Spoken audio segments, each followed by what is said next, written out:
there.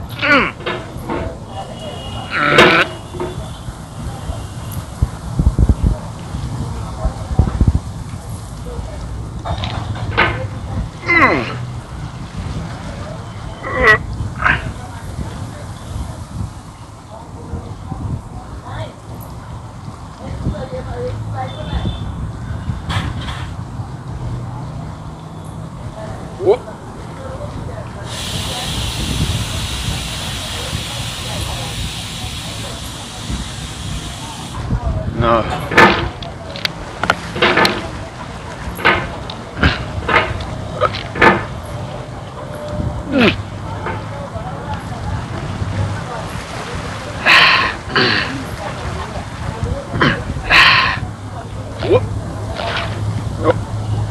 There's no feeling more intense than starting over.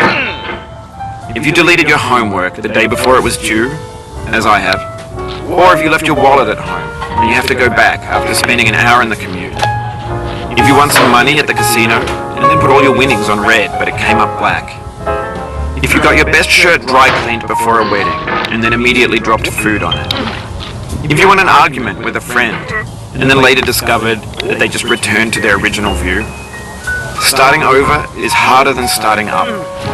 If you're not ready for that, like if you've already had a bad day, then what you're about to go through might be too much. Feel free to go away and come back. I'll be here. Alright, thanks for coming with me on this trip. I'll understand if you have to take a break at any point. Just find a safe place to stop and quit the game. Don't worry, I'll save your progress, always, even your mistakes. This game is a homage to a free game that came out in 2002, titled Sexy Hiking. The author of that game was Jazuo, a mysterious Czech designer who was known at the time as the father of B games. And B games are rough assemblages of found objects. Designers slap them together very quickly and freely, and they're often too rough and unfriendly to gain much of a following. They're built more for the joy of building them than as polished products.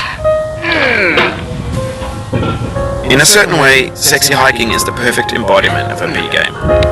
It's built almost entirely out of found and recycled parts, and it's one of the most unusual and unfriendly games of its time. In it, your task is simply to drag yourself up a mountain with a hammer.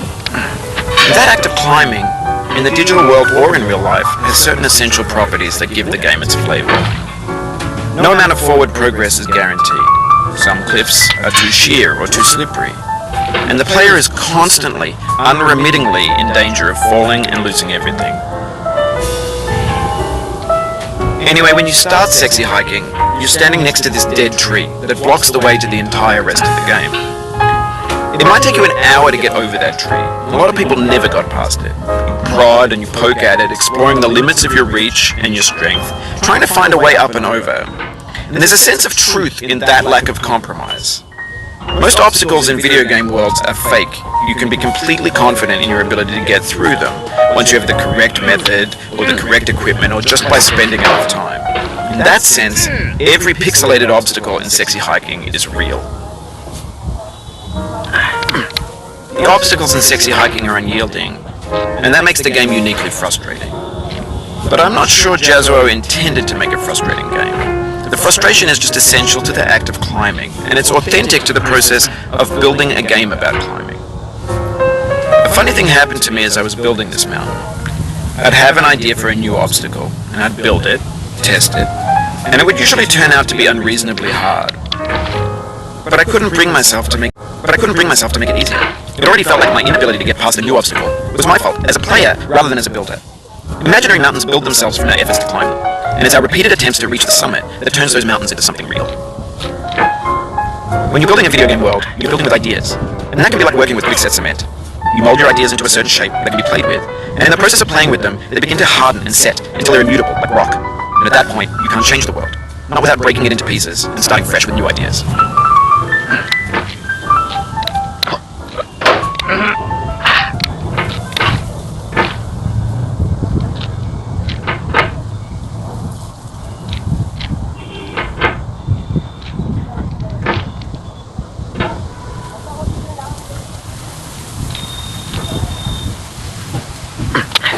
Hey यार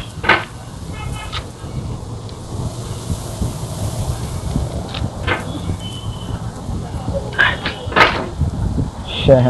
Alay.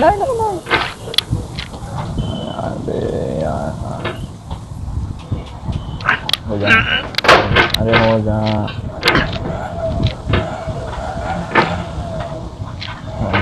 Ay! No.